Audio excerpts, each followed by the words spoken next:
The orphan said, "Mama told me to wait here," then held a locket with his wife's name inside. The boy sat perfectly still on the wooden bench, small hands folded in his lap like he'd been taught proper manners by someone who cared. His suitcase, scuffed brown leather with brass corners, rested beside him on the weathered planks. The county bus stop hadn't seen a bus in 3 years, not since the route got cut, but the bench remained, a monument to connections that no longer existed. Deputy Sheriff May Collins pulled her patrol car up to the gravel shoulder, dust settling around the vehicle like a sigh. The call had come in 20 minutes ago. Abandoned child at the old bus stop on County Road 47. May had expected to find some runaway teenager or a kid whose parents were fighting again. She hadn't expected to find this. The boy looked maybe 8 years old, with dark hair that needed cutting and clothes that were clean but worn thin. His eyes held a stillness that didn't belong on a child's face, the kind of quiet that came from seeing too much or waiting too long. "Morning, honey." The boy looked up at her with those hollow eyes, studying her uniform, her badge, her face. He didn't seem afraid, which struck May as wrong somehow. Lost children should be afraid. "Where's your family?" "Mama told me to wait here." His voice was clear, matter of fact, like he was reciting instructions he'd memorized perfectly. "Where's your mama now?" Daniel opened his small fist, revealing something that caught the morning light. An antique silver locket, tarnished with age but still beautiful, hanging from a delicate chain that looked too precious for a child to be carrying. She said someone would come. May knelt down to get closer to his eye level, her knees protesting against the gravel. The boy held the locket out to her with the solemnity of someone passing along a sacred trust. May took the locket carefully, feeling its weight in her palm. The silver was real, heavy, engraved with tiny flowers around the edges. She found the catch and opened it with her thumbnail. Inside, an inscription in flowing script, "To Catherine Morrison, forever yours, J.M." May's face went white. The locket nearly slipped from her suddenly nerveless fingers. "Where did you get this?" "Mama gave it to me. Said to show it to the person who came." "What's your mama's name?" "Catherine." May's heart hammered against her ribs. Catherine Morrison had been dead for 15 years. May remembered the funeral, remembered the whole county turning out to mourn the young woman who died so tragically, fell down her cellar stairs while her husband was away on business. Left behind a grieving widower and a town full of people who'd loved her gentle spirit. "What's your last name, honey?" "Daniel." "Daniel what?" The boy tilted his head, considering. "Mama just called me Daniel." May studied his face, looking for resemblance to anyone she might know. The boy had Catherine Morrison's dark hair, but then again, half the county had dark hair. His eyes were different, though, pale blue instead of Catherine's warm brown. "How old are you, Daniel?" 8. "When's your birthday?" Daniel's brow furrowed with concentration. "Mama said I was born when the leaves were falling." May did quick math in her head. 8 years old, born in autumn. That would put his birth sometime after Catherine Morrison's death, which was impossible. "Daniel, where have you been living?" "With Mama." "Where?" "The place where she waits." May felt a chill that had nothing to do with the morning air. The boy spoke in riddles, but there was something in his tone that suggested he wasn't being evasive. He was being precise. "What does the place look like?" "Quiet. Mama says it's peaceful there. But she gets lonely sometimes." "Is there anyone else there?" "Sometimes the other ladies come to visit. They talk to Mama about things that happened before." May's radio crackled from her patrol car. Dispatch checking in, wanting an update on the abandoned child call. May stood up, her knees protesting again. "Stay right here, Daniel, don't move." "I won't. Mama told me to wait." May walked back to her car, the locket still clutched in her palm. The metal was warming from her body heat, but somehow it still felt cold. She picked up the radio handset with her free hand. "This is Collins. What's your status on that abandoned child?" May looked back at Daniel, who sat exactly as she'd left him, hands folded, waiting with the patience of someone who'd had plenty of practice. "I've got a minor here. Appears to be around 8 years old. No obvious signs of abuse or neglect, but he's claiming his mother told him to wait at this location." "Where's the mother?" "Unknown." Kid's not making much sense about family situation. May hesitated, staring at the locket. She should mention it, should mention the name Catherine Morrison, but something held her back. Maybe it was the way the boy looked at her, like he was waiting for her to understand something important. Maybe it was the certainty in his voice when he said someone would come. You need social services? Yeah. But give me some time first. Kid might open up more if it's just me. Copy that. Let me know if you need backup. May hung up the radio and walked back to Daniel. He looked up at her expectantly. Daniel, has anyone ever hurt you? No, ma'am. Are you hungry? Thirsty? I'm okay. Mama made sure I had everything I needed for the trip. What trip? To find the person who would understand about the locket. May felt the weight of the silver in her palm, felt the engraving under her thumb. Catherine Morrison, the name that had haunted this county for 15 years. Whispered about in diners and discussed in hushed tones at church socials. The young wife who died too soon, leaving behind questions that never got answered because Jack Morrison left town right after the funeral and never came back. Except Jack Morrison hadn't left town. May knew that because she'd seen him just last week at the hardware store, buying fence posts and avoiding eye contact with everyone he passed. Jack Morrison, who'd inherited his family's ranch and let it fall apart.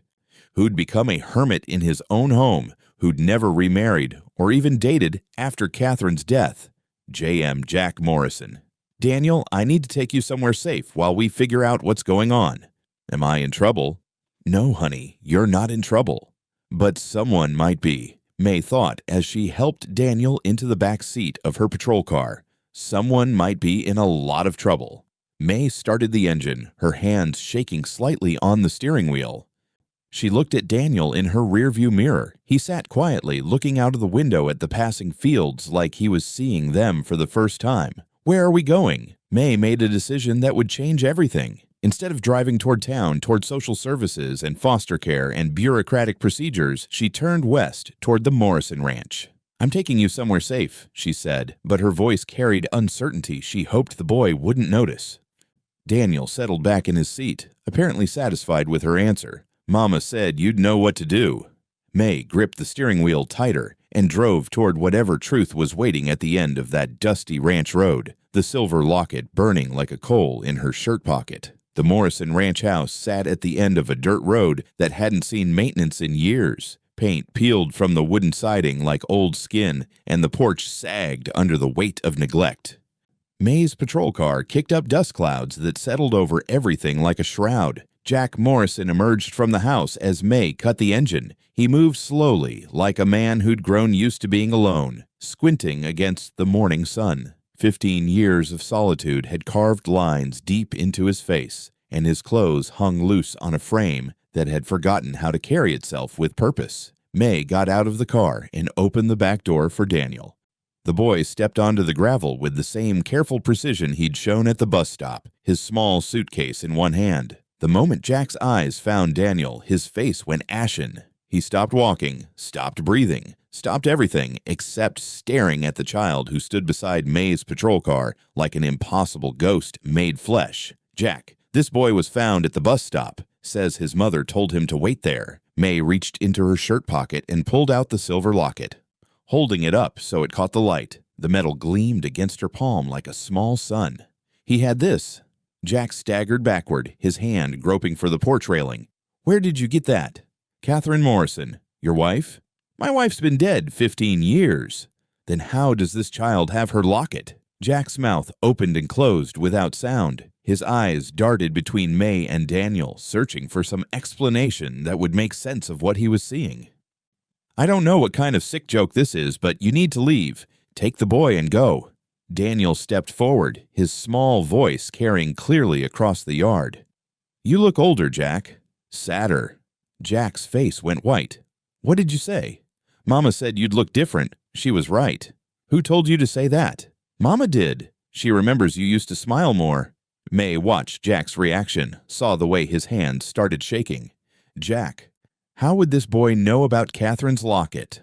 He wouldn't. He couldn't. Daniel walked closer to Jack, looking up at him with those hollow eyes. She's been waiting for you to visit her grave. She says the flowers there aren't from you. Stop it. She knows you blamed yourself, but she says it wasn't your fault. Jack backed against the porch steps, his breathing shallow and quick. "May, get him away from me." "Jack, I need you to look at this locket." "Really look at it." May opened the locket, showing him the inscription inside. Jack's eyes focused on the familiar handwriting, and something broke in his expression. This was hers. This was really hers. Then how does Daniel have it? "I don't know. I buried it with her. I put it in the coffin myself." Daniel's voice came out different now, softer, with a cadence that didn't match his young face. "You remember that, don't you, Jack? How you kissed my forehead one last time before they closed the lid." Jack's legs gave out. He sat down hard on the porch steps, staring at Daniel like he was seeing something that couldn't exist. "Catherine." "She's here," Daniel said simply. "She's always been here." May felt the hair on her neck stand up.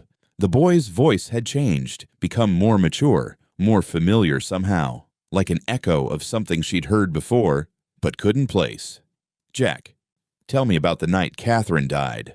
"She fell down the cellar stairs. I found her when I got home from the county meeting." "What was she doing in the cellar?" "I don't know. She didn't usually go down there." Daniel tilted his head, studying Jack with eyes that seemed too old for his face. "She went down there because she heard crying. Baby crying." Jack's face crumpled. "No, don't. She wanted to help. She always wanted to help." May stepped closer, her instincts telling her she was getting close to something important. "Jack, what was in your cellar?" "Nothing, just storage." "Why didn't you save Mama?" Daniel asked, and his voice carried a weight of accusation that made Jack flinch. "I tried. I called for help. I did everything I could. She was alive when you found her. She spoke to you." Jack's hands covered his face. "Stop. Please stop." "What did she tell you, Jack?" May pressed. She was delirious. "She wasn't making sense." Daniel walked up the porch steps, moving with a confidence that didn't match his size. He went straight to the front door like he'd been there before.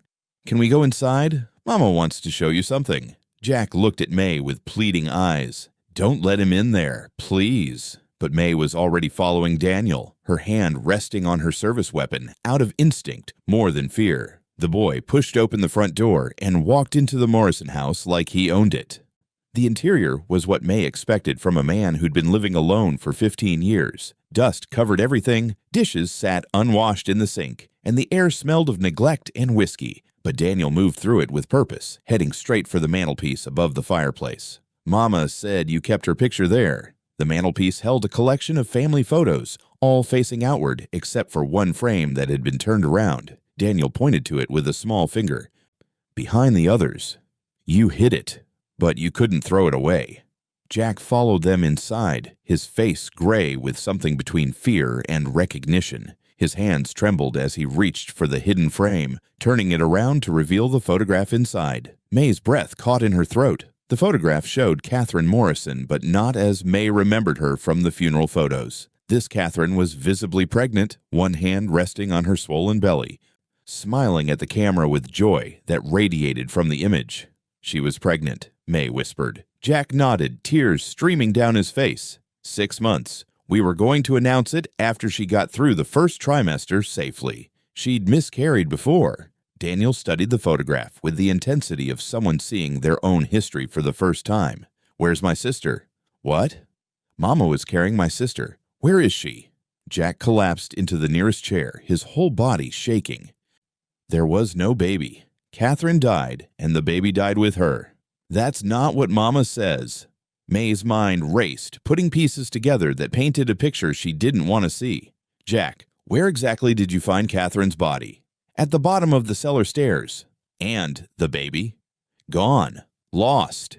Daniel walked over to Jack's chair, looking up at him with eyes that held too much knowledge. "Mama says you know what really happened. She says you were there." "I wasn't there. I was at the county meeting." "You came home early. You heard the crying, too." Jack's face went white. "No. You went down to the cellar first, before you called for help." May felt her pulse quicken. "Jack, what's in your cellar?" "Nothing. It's been sealed for years." "Why?" Jack looked between May and Daniel, trapped between truth and lies he'd been living with for 15 years.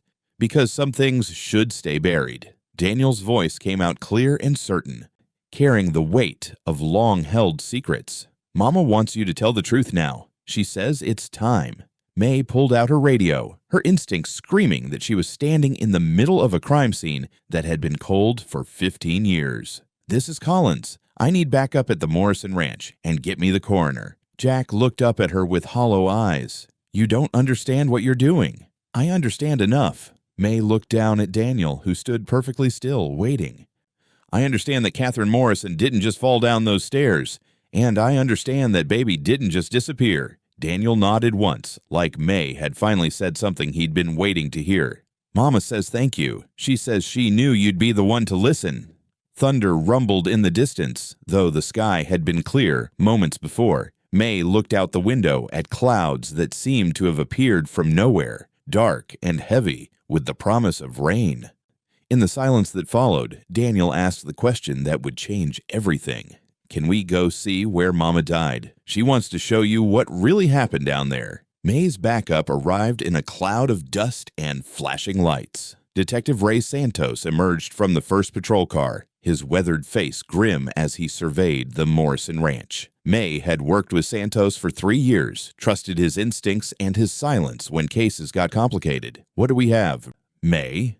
Cold case that might not be so cold. Catherine Morrison's death 15 years ago." Santos glanced at Daniel, who sat quietly on the porch steps, still clutching his small suitcase. "The kid's connected. Claims to be her son. Catherine Morrison died childless. I remember the case." "So did I. Until today." May handed Santos the locket, watched his face change as he read the inscription. "I need the original case files. Everything Sheriff Davies wrote up." "Davies retired years ago. Moved to Arizona." "I know. That's why I want his files." Santos radioed for the records while May approached Daniel. The boy looked up at her with those unsettling eyes, patient as always. "Daniel, I need to ask you some questions about your mama." "Okay. How did she die?" "Mama didn't fall." "What do you mean, honey?" "The man with the badge hurt her." May's blood ran cold. Every instinct she'd developed in 10 years of police work started screaming. "What badge?" "The shiny one, like yours, but different." "Can you describe the man?" Daniel closed his eyes, concentrating. "Tall, gray hair, mean eyes. He smelled like the medicine Daddy used to drink." "Whiskey." Daniel nodded. "He was angry about the papers Mama found." May knelt down to Daniel's eye level. "What papers?" "The ones that showed where the money went. Mama said it was stealing." Santos returned with his radio crackling. "Files are on the way. But May, this is going to stir up a lot of dust." Davies had friends in high places. "Good. Maybe it's time for some house cleaning." May spent the next 2 hours reviewing Catherine Morrison's case file. The investigation had been perfunctory at best. Catherine found at the bottom of the cellar stairs, skull fracture consistent with a fall, no signs of struggle. Case closed in 3 days. But Daniel's impossible knowledge nagged at her. He described details that weren't in any report. The position of Catherine's body. The fact that she'd been wearing her blue dress, not the green one Jack claimed. The broken jar of preserves that had been cleaned up before the police arrived. "Daniel, how do you know these things?" "Mama tells me. She shows me pictures in my head." May drove into town, leaving Santos to process the Morrison house. She needed to talk to people who'd known Catherine, people who might remember things that didn't make it into official reports. Mrs. Elena Rodriguez ran the diner on Main Street. Had been serving coffee and gossip for 40 years. May found her wiping down tables, her lined face brightening when May walked in. "Deputy Collins, what brings you by?" "I'm looking into Catherine Morrison's death." "You knew her, didn't you?" Elena's expression darkened. "Sweet girl. Too sweet for her own good." "What do you mean?" "Always helping people, always asking questions when maybe she should have kept quiet." May pulled out her notebook. "What kind of questions?" "About the women's shelter, about where the money was going. Catherine volunteered there, did the books. She came in here upset a few weeks before she died." "Upset about what?" "Said the numbers didn't add up. Money coming in from donations but not making it to the programs. She was going to report it." "To who?" "Sheriff Davies. Poor girl thought he'd help her." May felt pieces clicking into place.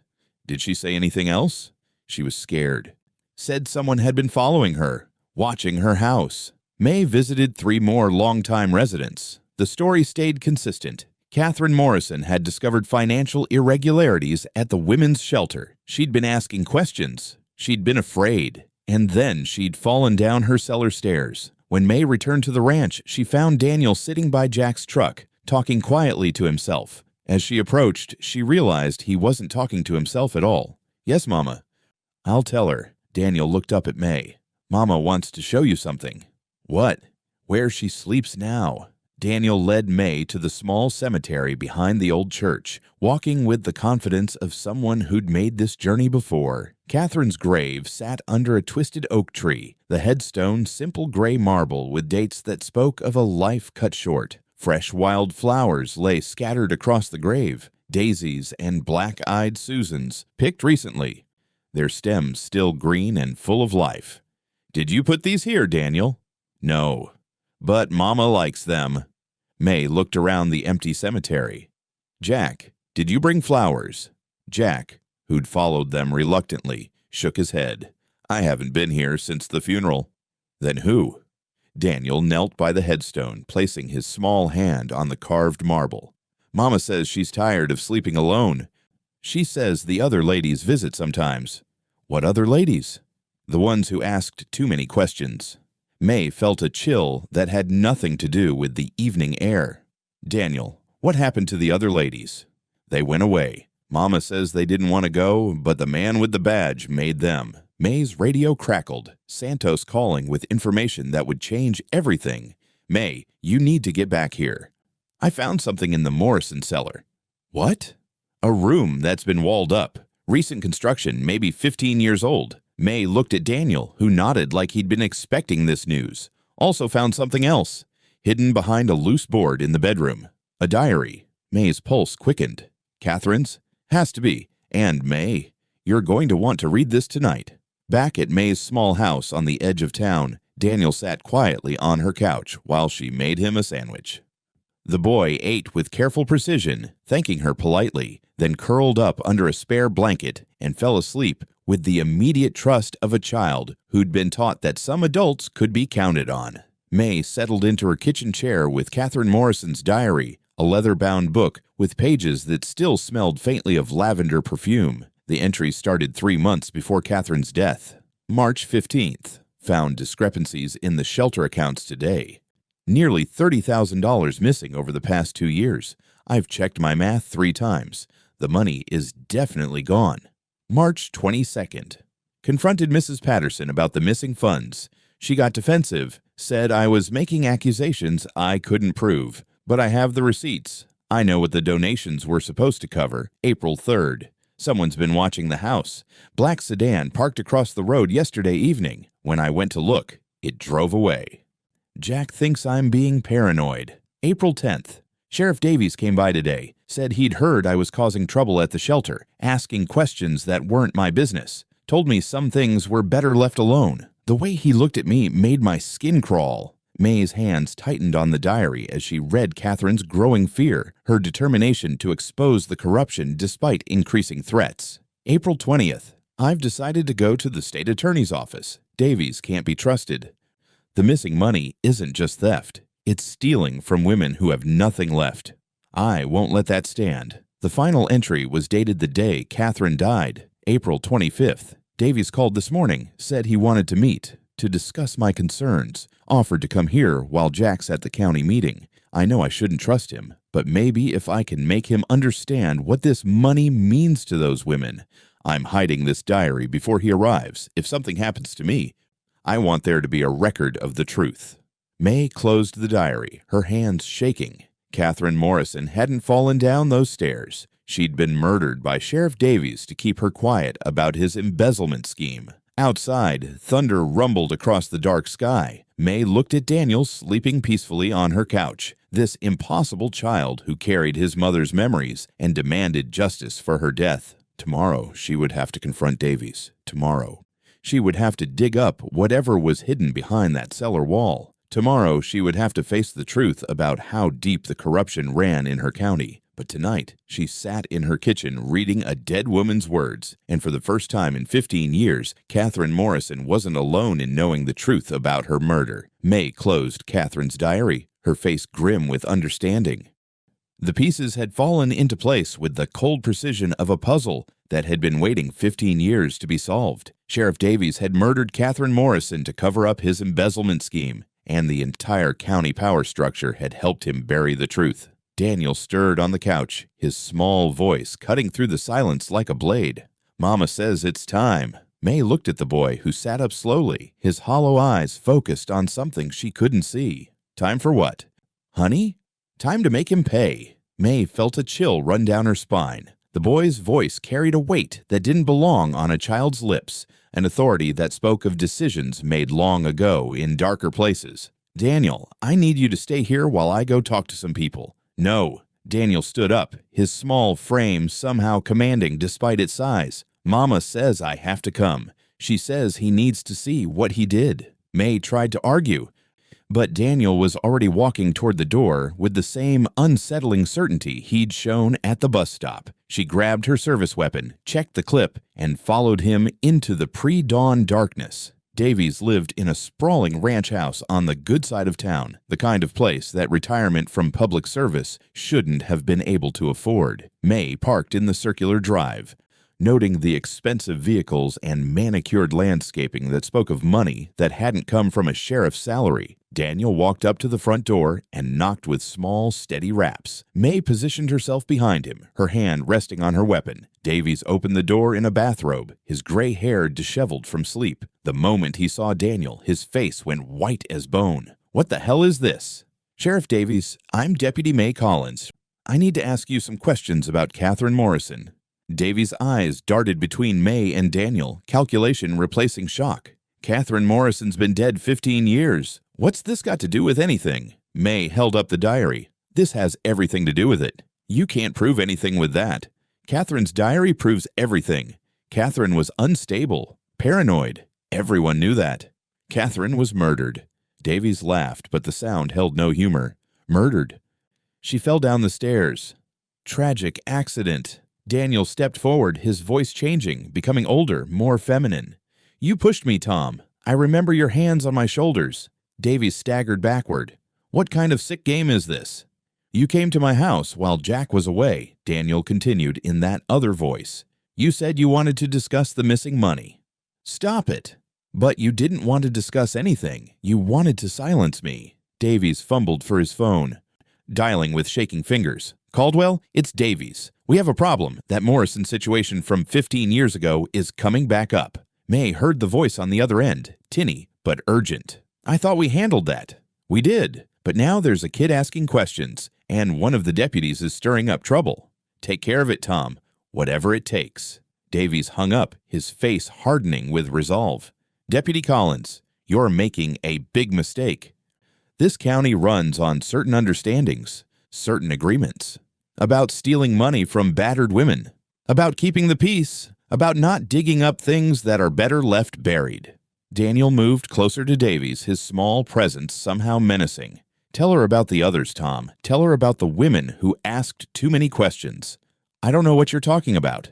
"Maria Santos. She noticed discrepancies in the shelter accounts before Catherine did." "Where is she now?" Davies' jaw tightened. "She moved away." "Lisa Chen. She started asking questions about where the donation money went." "Where is she?" "People leave town all the time." "After you threatened them. After you made it clear what happened to women who didn't know their place." May felt the pieces clicking together. "How many women, Davies? How many did you drive away to protect your scheme?" "It wasn't just my scheme. The money funded important work, political campaigns, community development, things that mattered more than some shelter for women too weak to stand up for themselves. So you stole from the most vulnerable people in the county to buy political influence. I built this county, made it what it is." Daniel's voice came out cold, carrying an adult's fury in a child's throat. "You built it on our graves." Davies lunged for a drawer, pulling out a service revolver that gleamed dully in the morning light. "Enough. This ends now." May drew her weapon, but Davies already had his pointed at Daniel. "Put it down, Collins, unless you want to see what happens to little boys who know too much. You won't shoot a child, won't I? You think I got where I am by being soft?" Daniel stood perfectly still, showing no fear, even with a gun pointed at his chest. "Tell her the rest, Tom. Tell her how you made Jack keep quiet." "Jack Morrison was supposed to take the fall. We had it all set up. Jealous husband kills pregnant wife. But he broke down during questioning, started crying about how much he loved her, made it hard to sell the story. May's blood ran cold. So you framed him instead." "We were going to, but then he offered to disappear. Keep his mouth shut, live like a hermit, never cause trouble. Seemed easier than a trial. And he's been carrying that guilt for 15 years. Guilt's a powerful motivator, keeps people in line."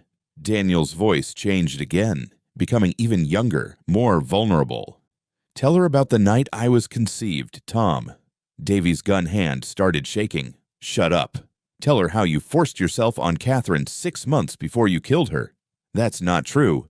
"Tell her how you threatened to hurt Jack if she reported the rape." May's stomach churned as the final piece fell into place. "Daniel isn't just Catherine's son. He's your son." Davy's face twisted with rage and shame. "That woman was asking for it. The way she looked at me, the way she dressed. She wanted it. She was trying to protect other women from men like you.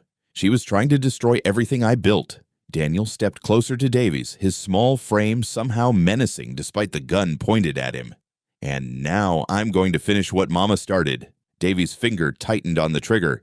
"Some secrets need to stay buried." May dove forward, trying to shield Daniel, but the boy moved with inhuman speed. Instead of running away, he walked directly toward Davies, his hollow eyes boring into the older man's face. "Look at me, father. Look at what you made." Davies fired, but his hand was shaking so badly the shot went wide, shattering a window behind them. May tackled Davies, both of them crashing to the floor in a tangle of limbs and weapons. In the distance, sirens wailed. May's backup was coming, but she didn't know if they were coming to help her or to help Davies. In this county, corruption ran deep, and she didn't know who else was part of the conspiracy.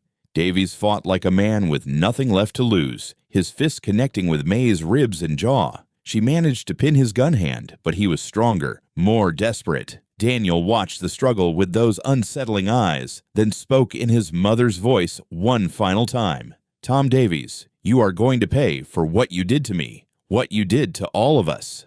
The lights in the house flickered and went out, plunging them into darkness broken only by the approaching headlights of police cars. In that darkness, May heard Davies scream, a sound of pure terror that raised every hair on her body. When the lights came back on, Davies was curled in a corner, sobbing like a child, his gun lying forgotten on the floor. Daniel stood over him, no longer looking like a helpless boy, but like something ancient and implacable. "Mama says justice is coming," Daniel whispered.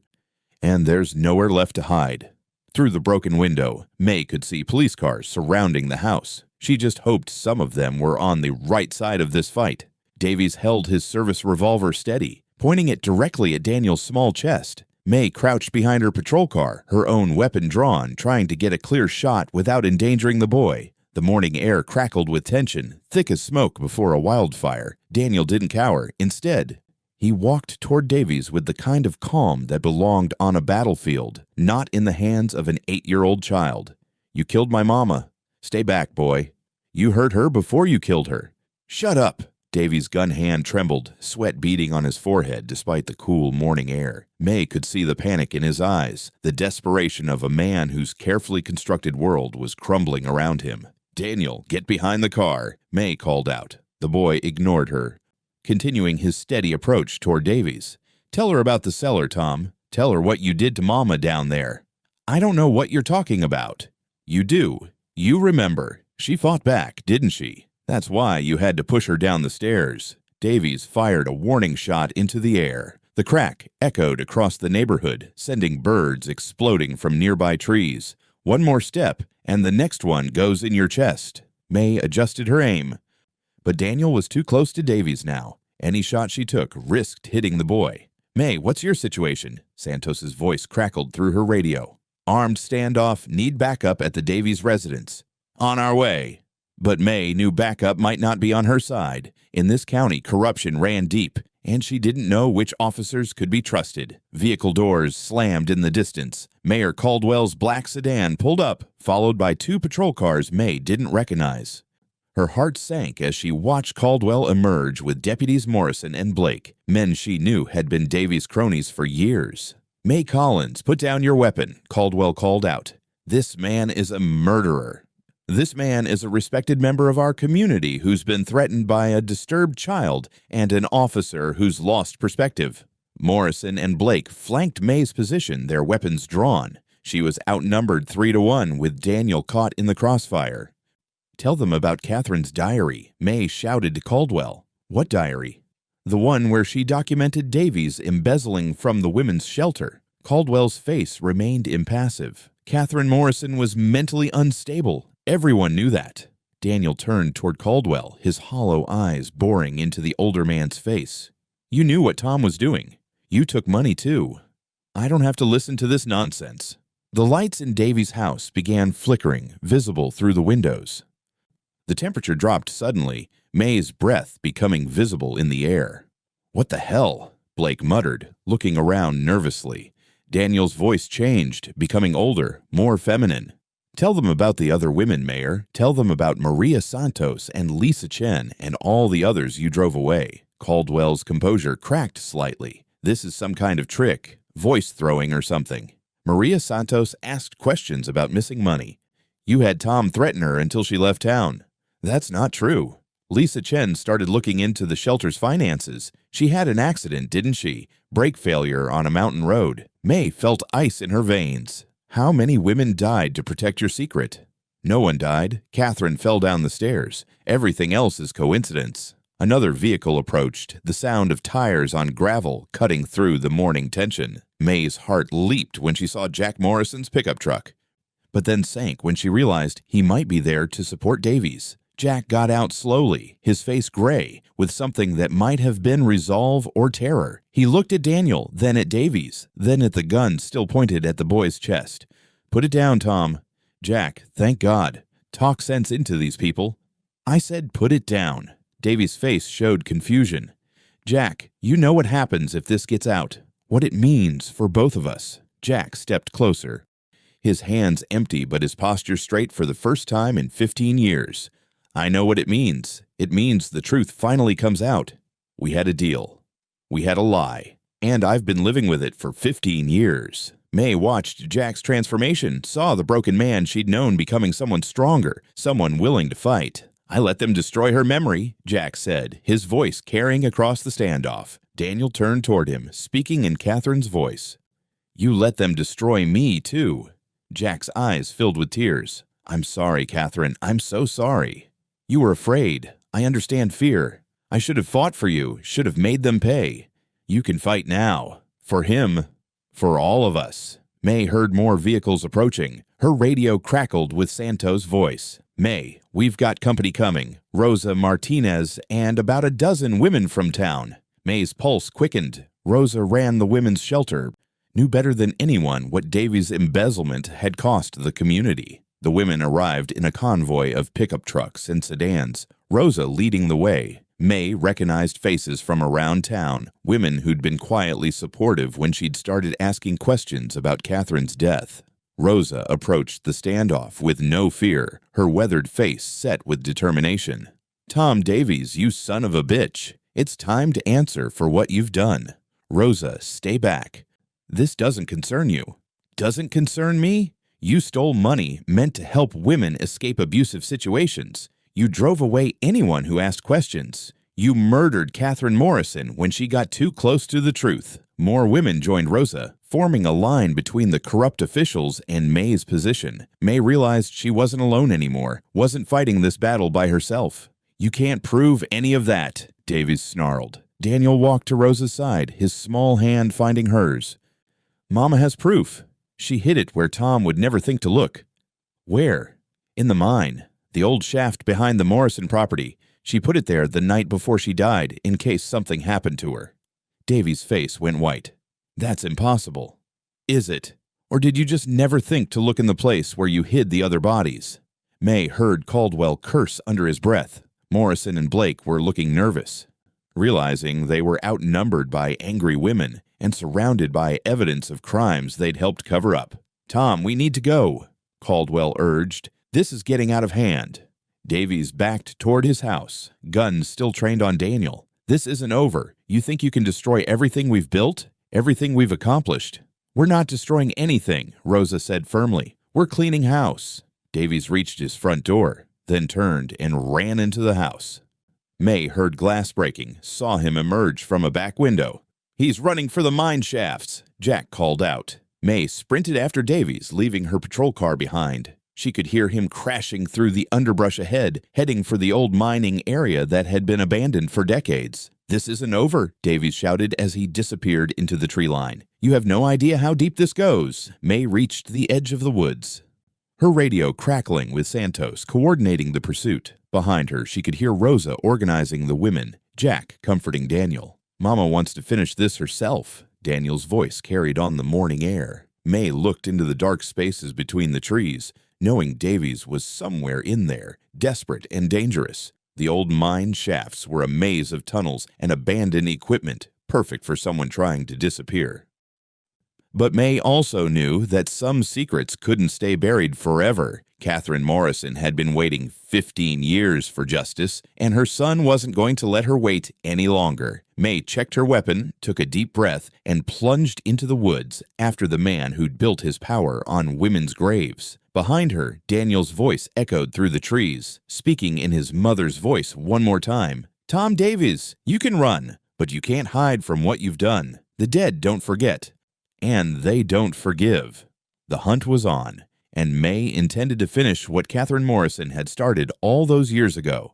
Justice might be delayed, but it would not be denied. May's flashlight beam cut through the absolute darkness of the mine shaft, revealing walls carved from living rock decades ago, when this county still believed in honest work. The air smelled of rust and decay, thick with the weight of secrets that had been buried too long. Davies' footsteps echoed ahead of her, growing fainter as he descended deeper into the labyrinth of tunnels. May moved carefully, her weapon drawn, listening for any sound that might indicate an ambush. The mine was a maze, and Davies knew it better than she did. "Davies, there's nowhere to run. Come out and we can talk." His laughter bounced off the walls, hollow and bitter. "Talk? Like you talked to Catherine before you decided to destroy my life?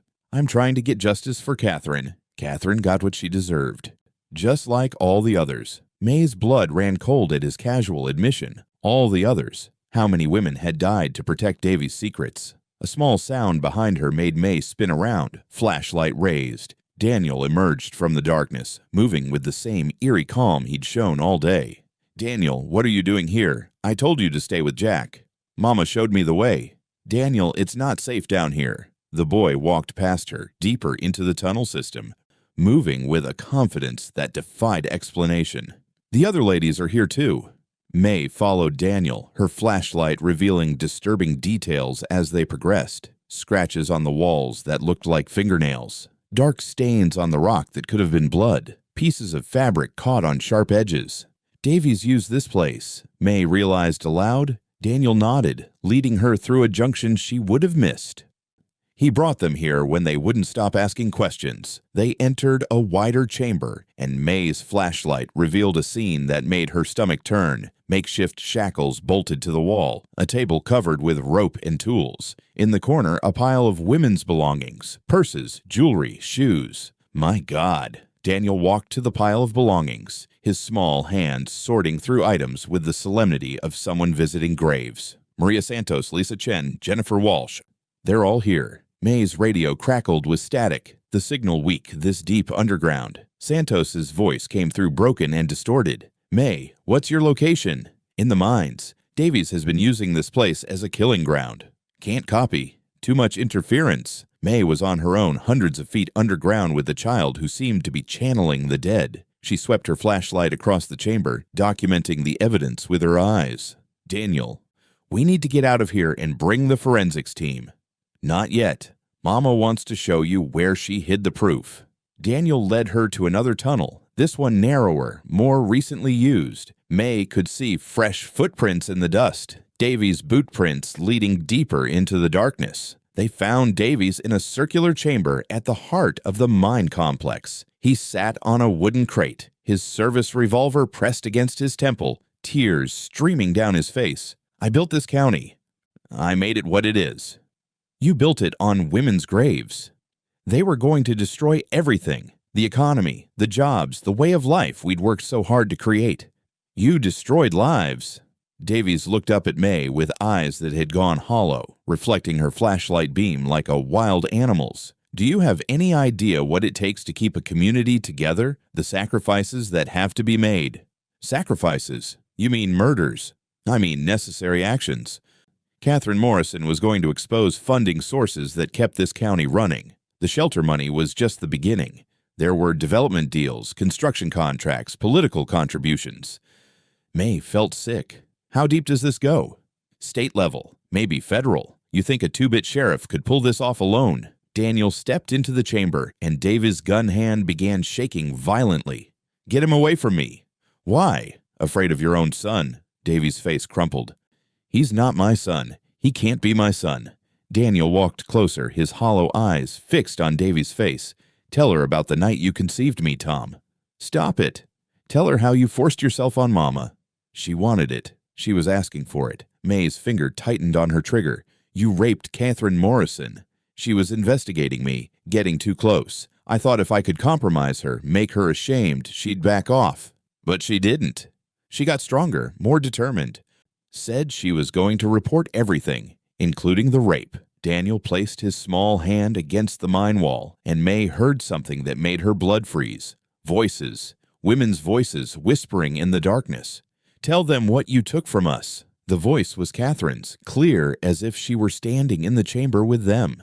Tell them about Maria. Another voice, different, younger. Tell them about Lisa. A third voice, filled with pain and anger.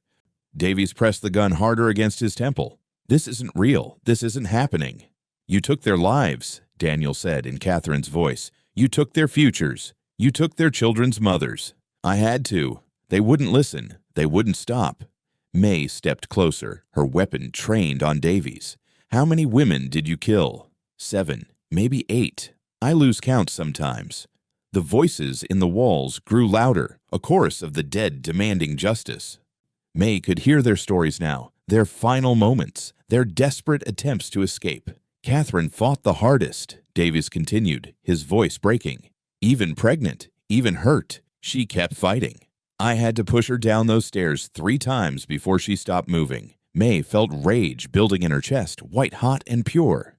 You murdered a pregnant woman. I murdered a threat to everything I'd built. Daniel walked directly to Davies, showing no fear of the gun. Look at me. Father, look at what Mama's love created. Davies stared into Daniel's eyes and saw something that broke him completely. She's in there, Catherine's in there, looking at me. Yes. She forgives me? Daniel's voice came out cold, final. No. The chamber filled with the sound of women's voices, all speaking at once, demanding justice, demanding truth, demanding acknowledgement of their stolen lives. Davies screamed, a sound of pure terror and guilt. I'm sorry, I'm sorry. I didn't want to kill them. They made me. The system made me. You made your choices, May said. Now live with them.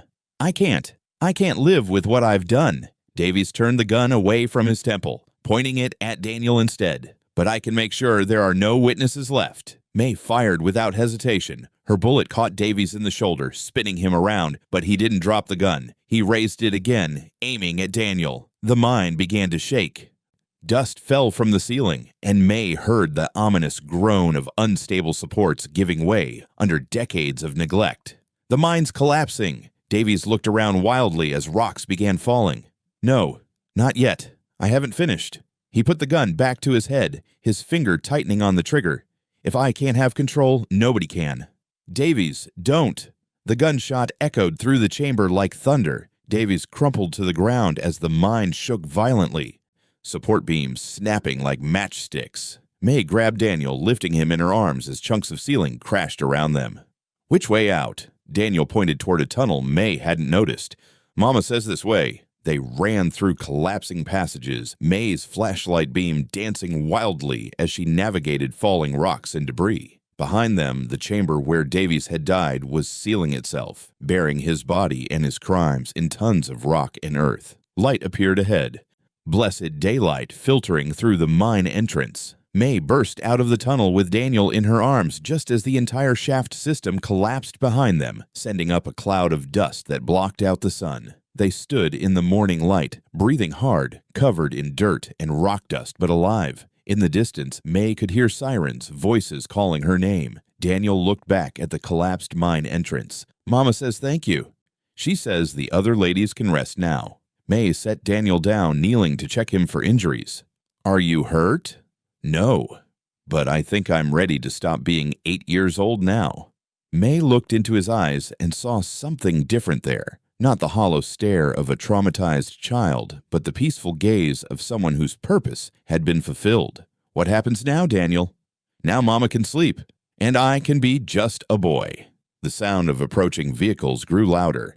May's backup was finally arriving, along with the forensics team that would spend months documenting the evidence buried in the collapsed mine. Justice had been served, but the cost had been higher than May could have imagined. 7 women had died to protect one man's corruption, and it had taken the impossible return of one of their children to finally bring the truth to light. May picked up her radio as Santos and his team appeared through the trees. "This is Collins. Davies is dead.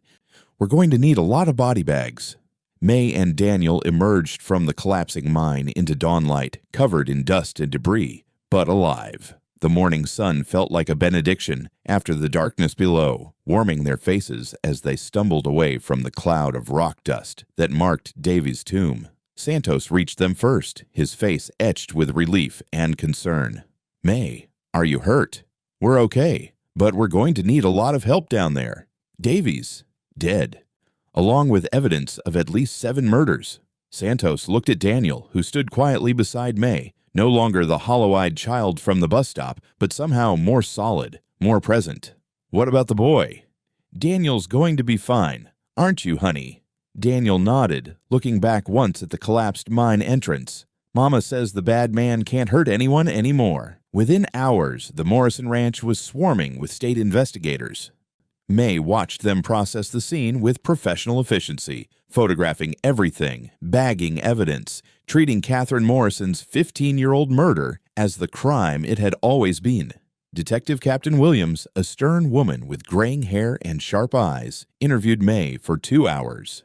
"Deputy Collins, your actions today have exposed corruption that reaches into the state capitol. We've already issued warrants for Mayor Caldwell and Judge Harrison. What about the other officers who were involved?" "Morrison and Blake are in custody. We're investigating their role in the cover-up." May felt a weight lift from her shoulders. "And the women's shelter? All embezzled funds will be restored with interest. The shelter will reopen under new management." That new management turned out to be Rosa Martinez, who accepted the interim sheriff position with the same quiet determination she'd shown running the women's shelter for 20 years. "May, I want you as my deputy," Rosa said as they stood in the sheriff's office, clearing out Davies' personal effects. "Are you sure? I've caused a lot of trouble." "You've caused the right kind of trouble, the kind that makes things better." May accepted the position, knowing she'd found her calling in protecting the vulnerable and speaking for the dead. The community meetings started a week later. May had expected maybe a dozen people to show up at the church hall. Instead, she found the place packed, with women standing along the walls and spilling out into the parking lot. One by one they spoke. Women who'd been threatened by Davies, women who'd been driven from town for asking inconvenient questions, women who'd kept silent for years because they didn't think anyone would believe them. "I knew Maria Santos," said an elderly woman May didn't recognize. "She came to me before she disappeared, said Davies had threatened her family if she didn't stop asking about the shelter money." "Lisa Chen was my daughter," said another woman, tears streaming down her face. "I never believed she drove off that mountain road by accident. She was too careful a driver." May documented every testimony, building a case that would ensure justice for all of Davies' victims, living and dead. Jack Morrison surprised everyone by attending the final community meeting. He walked to the front of the room with the slow, deliberate steps of a man carrying 15 years of guilt. I want to apologize to Catherine's memory, and to all of you. The room fell silent. I knew Davies killed my wife. I knew he killed other women, and I said nothing because I was afraid. May watched Jack's face, saw the man he might have been if fear hadn't broken him. I can't bring back the women who died because I was a coward, but I can promise to do better, starting now. Daniel, sitting in the front row beside Rosa, looked up at Jack with eyes that held forgiveness instead of accusation. The state investigators worked for 3 weeks, excavating the collapsed mine and recovering the remains of Davies' victims. Each woman was identified, each family notified, each life remembered and honored. Catherine Morrison's remains were moved from her original grave to a place of honor in the new memorial garden behind the women's shelter. The service was attended by the entire county, a celebration of a life that had demanded justice even after death. May stood beside Daniel as they lowered Catherine's coffin into the earth for the second time. The boy held Catherine's locket, the silver chain catching the afternoon sunlight. Is Mama at peace now? Yes, honey, she can rest. What about me? Where do I belong? May knelt down to his eye level. You belong with people who will protect you. Rosa approached, her weathered hands gentle as she placed them on Daniel's shoulders. Your mama was very brave. She told me to wait for someone good. You don't have to wait anymore. Jack Morrison appeared at the edge of the gathering, carrying a bouquet of wildflowers. He approached Catherine's grave with hesitant steps, like a man approaching a shrine. Catherine, I failed you, but I won't fail him. Daniel looked up at Jack, studying his face with the intensity of someone making an important decision. Mama says you're forgiven, but you have to do better. I will, I promise. Jack placed the wild flowers on Catherine's grave, then stepped back to give Daniel space for his own goodbye. Daniel opened the locket one final time, looking at the inscription that had started everything. To Catherine Morrison, forever yours, J.M. He closed it gently and placed it in the coffin beside his mother's remains. Goodbye, Mama. Thank you for bringing me home. The memorial garden opened 6 months later, built on the site where the women's shelter had once hidden in shame. Now it stood proud and visible, its windows bright with welcome, its doors open to anyone seeking safety. Daniel helped plant the first flowers, his small hands working alongside Rosa, May, and Jack to create something beautiful from the rocky soil.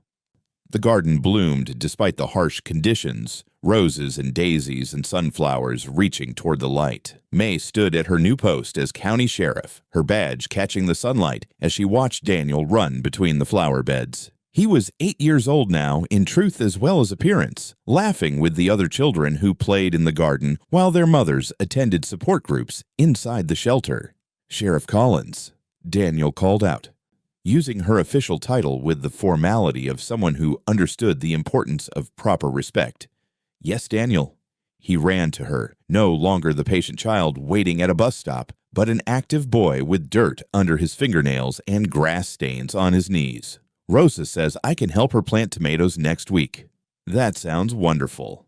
And Jack promised to teach me how to fix fence posts. May smiled, seeing how Daniel had gathered a family around himself from the women and men who'd fought for justice. You've got a lot of people looking out for you now. Mama said home isn't a place, Daniel told her as they walked toward the shelter. It's where people keep you safe. Your mama was a smart woman. She still is. She just talks quieter now. Evening fell over the county, painting the sky in shades of pink and gold. Lights shone from every window of the women's shelter, no longer hidden or ashamed. The building stood as a beacon of hope, proof that even in places where corruption had deep roots, truth could still find a way to grow. In the distance, Catherine's grave was covered with fresh flowers, not from mourning, but from celebration of a truth finally told. The locket rested with her now, but its message lived on in the lives of the people who'd fought for justice. May locked up the sheriff's office and walked home through streets that felt different now. Cleaner somehow. The corruption that had poisoned the county for decades was gone, replaced by people who understood that real strength came from protecting the vulnerable, not exploiting them. Daniel waved to her from the shelter's front porch, where he sat with Rosa, reading a bedtime story. He was home now, surrounded by people who would keep him safe, just as his mother had promised. Some promises transcend death, and some love is strong enough to demand justice across generations. Catherine Morrison had kept her promise to her son, and now Daniel could finally stop waiting and start living. The lights in the shelter windows burned bright against the darkness, a testament to the truth Catherine had died protecting, that every person deserves safety, dignity, and someone willing to fight for them when they can't fight for themselves. Justice had finally come to light, and the light would not be extinguished again.